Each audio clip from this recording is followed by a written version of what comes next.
Hey everybody, I've got a really cool vanish to show you. I've got a coin you can see here in my palm, and if I close my fingers around it and just kind of shake, just like that, the coin actually disappears.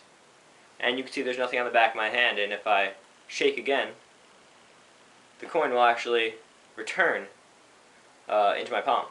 So here's another quick example. I've got a die right here, and if I just kind of shake it up and down just like that, it disappears.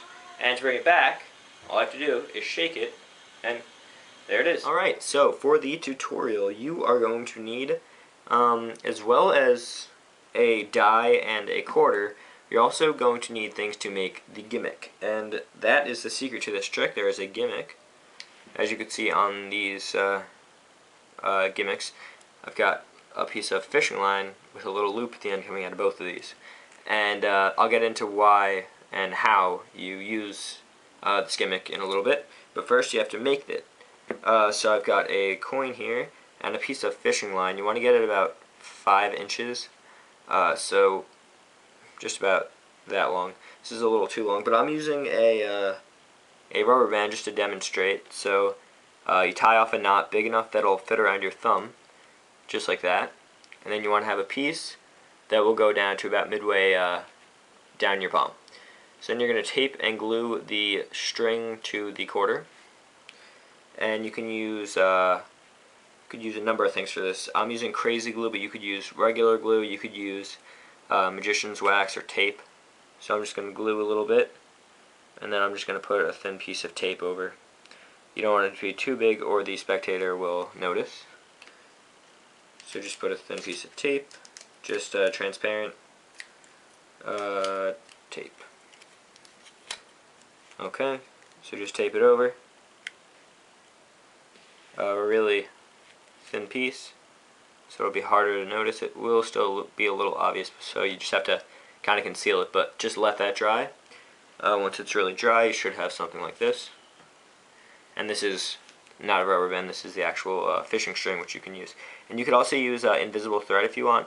I tried for about 45 minutes to get a loop, but it's really frustrating and takes a lot of time. So if you have patience and time, I suggest doing that, although it could be a little weak. So anyways, there's your gimmick. Okay, so once you have it made, I'm going to be using the die for explanation purposes. So once you have it made, you're going to want to slip your thumb into the loop and let it go down all the way to the base, just like that. And then you want to kind of stretch out your fingers and allow the die or coin, if you're using a coin, to just kind of rest in the middle, just like that.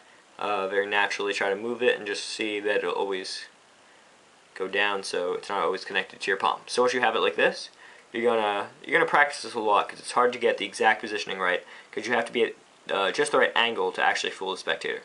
So you're gonna be holding it just like that.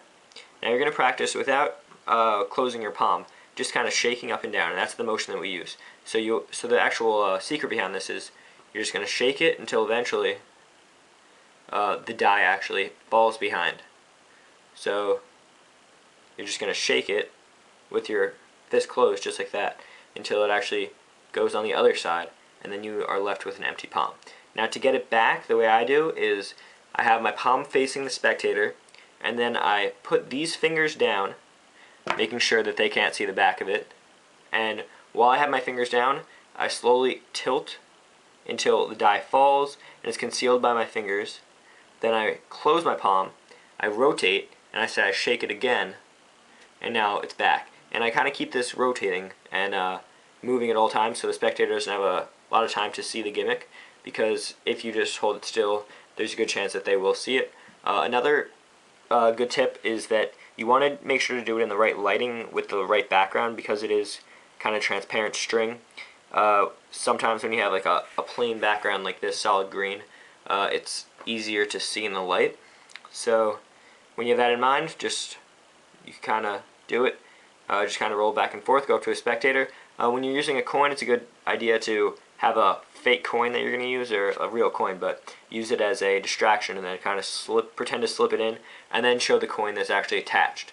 And then at the end, if you want to just palm the coin in your left hand, if you're a righty, you can kind of just switch it back and hand it out for examination while putting the gimmick in your pocket. So one more time anyways, You kind of want to show it moving around, close your fist, and then just kind of start shaking it even before, then you can show that it's still there. And then you just want to kind of shake enough so that your hand is leaning back, and when you open up, there's nothing there. You want to practice that in front of a mirror and maybe get a spectator to help you out and see if they can see it from that angle, and just kind of take mental notes of how to actually do it at what angle. And then just practice the getting back, and then after, if you're using a coin, you can maybe give back the real coin. So it's a very cool trick. It's a little difficult to learn, but once you get it down, it's a great vanish. If you have any questions, comment. I'll be happy to answer. Thanks for watching.